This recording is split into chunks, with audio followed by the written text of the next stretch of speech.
For those that are new, don't forget to subscribe to the channel and turn on all notifications to be notified whenever a brand new video is posted onto this channel. Thank you all so much for your continued support. Now let's begin. With Halloween 2018 right around the corner, fans within the Halloween community are both excited and conflicted on how they feel about the upcoming installment, and joining me here today to discuss Halloween 2018 is one of the lead voices in the Halloween community, a Halloween historian. You may know him by many names. Please welcome the Myers Fan 25. Welcome, sir. It's a pleasure to have you on the show. Hey man, it's an honor to be here. Okay, so right off the bat, I wanted to talk to you about the best case and worst case scenario for Halloween 2018. Now, the fandom is completely split on what they want to see. There are portions of the fans that want to see Michael be made into a mortal because they feel like, you know, he's outlived his time. And, you know, with every boogeyman, with every bad guy, you know, bad guys do have weaknesses, and Michael's weakness was never exposed fully in the previous film, so there's a confliction in that. There's also a confliction in the idea that Michael may or may not be related to Laurie, which, again, is very convoluted because that strays away from the original narrative of Michael pursuing Laurie from you know, Halloween 1 all the way up until Halloween, you know, Resurrection. And going into this upcoming film, what I wanted to ask you, Myers fan, is what do you believe is the worst case and the best case scenario as a fan that you think would happen in this film? Meaning in terms of plot, in terms of story, where they might go in the future, because this is supposed to be a direct sequel to the original, which means it's 40 years after the original events of Laurie having to shoot Michael off the banister, him falling down. So in your opinion, what do you think is both the best and the worst case scenario for Halloween 2018? Well, I'd say the best case scenario is that John Carpenter and his team, Danny McBride and David Gordon Green, if I have the names correct, the best case scenario for them is that they've come up with something that's fantastic, something that nobody's ever seen before. And this thing, whatever it's going to be, it would have to be something that completely blows the audience away, something that just makes them say, oh my goodness, I can't wait for a sequel, or I didn't see that one coming, or something along those lines. Right. And the worst case scenario would be if they go and do something stupid and fuck up. I mean, I've often joked about, Right. what if Michael Myers is this old man and they, you know, take his mask off and he's lying there and that's just it, you know? I mean, that's all I can see. So you feel like if they humanize Michael, would that be a detriment to the franchise? Because I do believe that it would, because I feel like what made Michael so unique was the fact that he was labeled as the boogeyman. You don't know when he's gonna come after you. You didn't really know his motives. He was a mysterious figure. He was referred to as the figure. So do you feel like if they humanize him a bit, it would kind of degrade his character, like going into this film? I do, because when I was a little boy, I was always told that he was going to come and kill me. You know, my family liked to fuck with me and say, oh, he's in the back seat, he's going to kill you. So if it was a regular man, sure, that would be scary. But if you're talking about somebody that doesn't die, that makes it even worse. And that's why I don't know how Danny McBride can say, if he really did say this, but he was allegedly reported as saying that that makes Michael not scary when he's immortal. So I don't quite understand that. And if you would allow me to also say that I always thought of Halloween as like a legend that you tell and retell for each generation. So how can you keep him as this legend, this mysterious and dark figure, almost satanic figure, I might add, and then you're turning around and saying he's mortal? I mean, you can't keep the legend going like that, can you? I feel like I completely agree, because I feel like with Michael, it predates even, you know, Friday the 13th and Nightmare on Elm Street, because Halloween to me would always be the franchise that I mostly gravitated towards and admired the most. I mean, sure, Jason Voorhees had his moments, Freddy as well, but I feel like I mostly gravitated towards Michael because he was a very ominous figure, and you didn't really know, because his motives weren't really, you know, out there. He wasn't really humanized as Freddy was, as some people would say Jason was, but I feel like with Michael Myers, he ought to remain the way he is. And to be truthful with you, I don't think that they're gonna humanize him fully.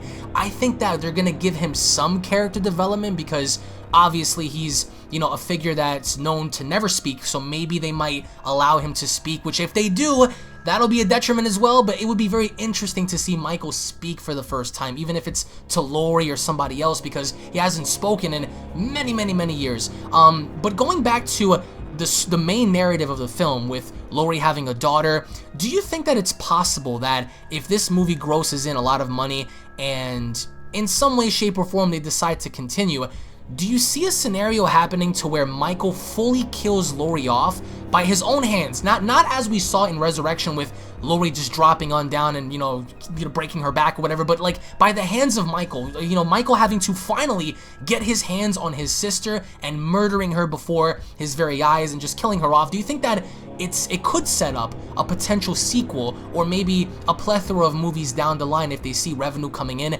and if Laurie does end up dying? Because I don't see Laurie surviving. That's one thing I'm going to go on record and saying. I don't see Laurie surviving this. I can see Michael being the one to kill her, but I don't think it's going to stop there. I think that something's going to carry on over with her daughter. If that, you know, ends up being the case, do you think that would be a smart move on, you know, Hollywood's end to continue the franchise with Laurie's daughter, or do you think it would be too convoluted? Well, I think, first of all, anything's possible. Right. And I do believe that he'll probably kill her if they don't, you know, give in to what Jamie Lee wants, because I feel like that's what they're going to try to do with this and let her have her way since she didn't get it in H2O. Right. But to answer your question, you asked me if I felt as though they could continue it if she, you know, quote unquote, died. The answer is yes. I believe as long as you have a good team there, you've got John Carpenter there with whomever is going to write the next one. I believe as long as you have John, you know, and you have Andy Matichak or whoever, you know, because I have a lot of faith in Andy. I think she's going to do well. My answer is yes. I think it could work. Right. Now, you spoke earlier on in the beginning about for them to have a best case scenario, you spoke about how they need to do something that's never been done before. In a slasher film like this, what do you feel like in your heart of hearts needs to be done that would blow the audience away? Speaking for yourself, what would you say that this film needs to do in order for the film to resonate with you and saying, wow, that was something that I did not expect, and that is something that I really did enjoy? Because a lot of us do have either high expectations for the film, low expectations, and you've made tons of videos on your channel. In case you guys don't know about the Myers fan, check his channel out. I will leave a link down below. You've expressed your, you know, concerns and your, you know, displeasure with the film, but what do you think the film needs to do in order to make you say, you know what, that was worth watching? I'm glad that I spent my money watching this because it was different and it was unique. So what do you think that the overall movie could do or needs to do to be different in that respect that will make you go, wow, I appreciate what they did because it was different? I think, first of all, you're going to have to take a big risk. I've often heard people say you got to spend money to make money. Yep. And the reason I say that, because it's a gamble. You're gambling with every horror movie that you make. Yep. And you're going to have to take a big risk. And I hate to say this, but they're going to have to go into his childhood. Wow. I know they're upset with me, but you're going to have to go into his childhood, and we're going to have to pull back the veil and see something there that maybe, in the words of Randy from Scream 3, something that we thought was true but wasn't true, or maybe something that we thought wasn't true and we find out that it is true. So what's going on with Michael? What happened to him in 1963? They're going to have to do something there. I know it's taboo for me to say that, because last time I did a video about his childhood, they were giving me the thumbs down. But that's what they're going to have to do, man. They're going to have to go back there. That's all we've got left. His childhood. Right. I think one of the many reasons why people don't like that concept is because look what Rob Zombie did. Rob Zombie dove into his childhood and it was completely just garbage, in my opinion, of course. How did you feel about that? Oh, I hated the Rob Zombie movies, and I'm gonna tell you, man. Listen, when the first Rob Zombie movie came out, I was okay with it, but that was because I didn't get one since Resurrection. Right. But then after I went back and looked at it, I said, what is this? This is horrible. But now, you know what, man? They're going to have to do it. I know it's not a popular decision, but I feel that John can do this, man. Right, no, this is his baby. You're absolutely right. But I feel like going back into his childhood, what do you think needs to be, explained in terms of, like, do you believe it correlates to his sanity, or what triggered him to be the way he is, or is it maybe the events that led him to the point of killing his sister, in the first film? What do you think needs to be done if they were to do that and going back to his childhood and seeing what happened during that time? Well, if you look at films like Resurrection, you see the girl climbing out the window, and then he crashes through the window and try to grab her. So what that tells me, when he's swinging the knife like that, you may wonder why I'm bringing up the butcher knife. What I'm saying to you is, I study people's movements because I watch a lot of these shows on, like, Investigation Discovery and stuff like that, right, and these crime shows and things. And to me, if I'm going to evaluate Michael as if he were a real person, it looks like he's dealing with some issues because he doesn't want you near his house. He's always, stay away from my house. So something happened to him in 1963, and I just think he can't shake it. He can't get over it. I feel like with this upcoming film, what's most interesting is I feel like I really do have faith in John Carpenter. I feel like he's not somebody who's going to bullshit us around. I do feel like maybe his vision may have strayed away from the original. But we are going to be getting a trailer in the next couple of months, I would hope, because the film is literally right around the corner in October. Before we close this out, is there anything you want to say in regards to the film, or maybe have anything to plug before we head out here?